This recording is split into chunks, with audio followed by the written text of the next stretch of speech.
Marc Laffineur, je suis maire d'Avrier, qui est une commune de 15 000 habitants.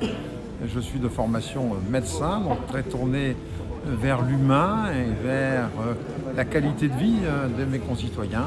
Et c'est la raison pour laquelle je suis toujours soucieux de l'environnement le meilleur pour ma ville, aussi bien sur l'urbanisme que sur l'utilisation de toutes ces technologies.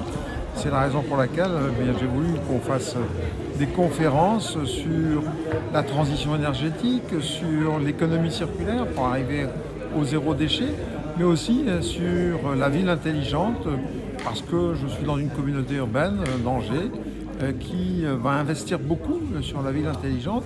Je crois que je voulais montrer à tous nos concitoyens quelles pouvaient être les conséquences, les avantages, sans jamais oublier que toutes ces technologies, elles sont au service des femmes et des hommes de notre territoire. Et ce que l'on veut, c'est un meilleur service à un coût moindre.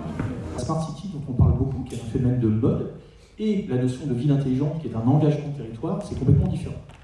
Alors, il faut que je fasse un petit signe pour passer là. Globalement, la notion de Smart City, qui est un peu le terme, ça existe depuis 2006, mais c'est surtout un terme marketing. Pourquoi ? Parce que la notion de Smart City, ce sont des moyens. Nous, ce qu'on va parler des usages. Globalement, on touche un peu tous les segments. Ça va toucher notamment la santé, notamment toucher la notion de données, la notion de fluidité, de mobilité, on va en parler. Donc on adresse tous les segments. C'était avant tout un marché potentiel. On vous parle des chiffres qui sont assez impressionnants. 70% de la population va venir habiter en ville. Quand on parle de ville, on parle de territoire étendu. Deuxième point, quand on parle de la notion de volume, de chiffre d'affaires, on parle de chiffre d'affaires assez important, 30 milliards d'euros, mais pas en France. C'est 98% du chiffre d'affaires de la Smart City est fait à l'international. Donc, globalement, on va passer assez vite sur les slides. Mon rôle, ce n'est pas de vous parler de technologie, on va en parler, mais on va parler surtout d'usage et de moyens. Ce qui est important, c'est la différence, en effet, entre une Smart City et un territoire intelligent. Il n'y a jamais eu de meilleur moment. Pourquoi j'ai utilisé cette slide ? Parce qu'on en a parlé beaucoup. Aujourd'hui, il est temps de le faire. Parce que la notion des objets connectés, la notion de la Smart City, existe depuis plus de 20 ans. On l'utilisait déjà. Donc, comment on utilisait cette notion ? C'est qu'au départ, vous avez commencé, pour certains, avec le Minitel. Donc le Minitel, c'était le moyen de pouvoir communiquer, c'était les premières démarches. Et en parlant un peu de cette histoire, vous étiez déjà dans la première démarche, parce que derrière, vous aviez des ordinateurs qui gardaient les données, vous aviez des informations qui se structuraient, vous aviez des services. Donc ce n'est pas un phénomène nouveau. C'est surtout ça que je voulais insister et vous démontrer que ce n'est pas un phénomène nouveau. Le deuxième point, c'est que globalement, aujourd'hui, on est en mobilité. C'est-à-dire qu'on se déplace de plus en plus. On passe notre temps à se déplacer. On le voit sur certaines données, on voit 3 déplacements et demi par jour, dans des régions comme les nôtres, où on a beaucoup moins de problèmes de mobilité, sauf en ce moment, mais comme j'ai le vice-président d'ALM, je ne vais pas commencer à attaquer sur le problème de mobilité sur le territoire. Mais la difficulté, c'est que c'est passager, puisqu'en fait, on n'a pas un vrai problème. Quand on est avrier, on n'a pas de vrai problème de mobilité. Il est facile de prendre sa voiture pour aller chercher son pain.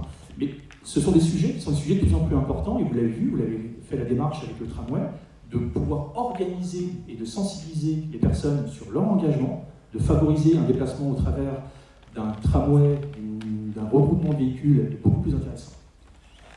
Le deuxième point, alors normalement il y avait un effet waouh, mais on ne l'a pas mis en place. L'élément qui est le plus important, c'est le smartphone.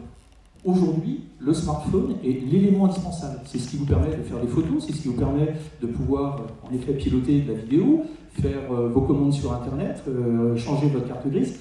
Donc l'avènement, l'évolution forte qui a permis de pouvoir faire naître la notion de ville intelligente, c'est la notion de votre smartphone. C'est-à-dire qu'au bout de votre main, avec une communication via votre smartphone, vous êtes capable aujourd'hui de pouvoir donner votre avis. Donc dans cette démarche, globalement, le téléphone, 77% des Français sont équipés d'un smartphone. On s'aperçoit que c'est un outil de communication qui a vraiment du sens, qui est vraiment important, c'est-à-dire qu'il est capable de pouvoir manifester. Aujourd'hui, le territoire, la ville d'Angers, au travers de son territoire Angers-Loire Métropole, a mis en place des outils de signalement, vous avez un tag, une poubelle renversée, des outils de communication.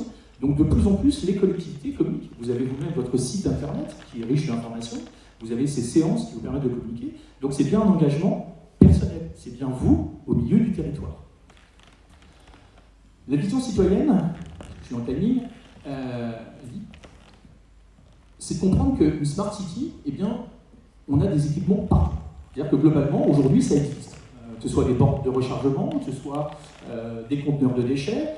C'est intéressant, c'est de relever les conteneurs de déchets lorsque vous êtes chez vous. Bien, c'est intéressant de pouvoir les relever quand ils sont pleins et non pas quand ils sont vides. Donc l'organisation de tous ces équipements, ce sont des équipements dont on va vous parler par la suite, ce sont des équipements actifs qui viennent se substituer à une démarche qui est une démarche de dépôt volontaire. C'est-à-dire que globalement, lorsque vous allez dire qu'il y a un tag ou il y a une information, il faut que vous alliez à la collectivité, que vous alliez l'annoncer, l'informer. C'est pas toujours simple, par téléphone, par mail ou par réseaux sociaux. Aujourd'hui, vous avez des outils qui vous simplifient la vie.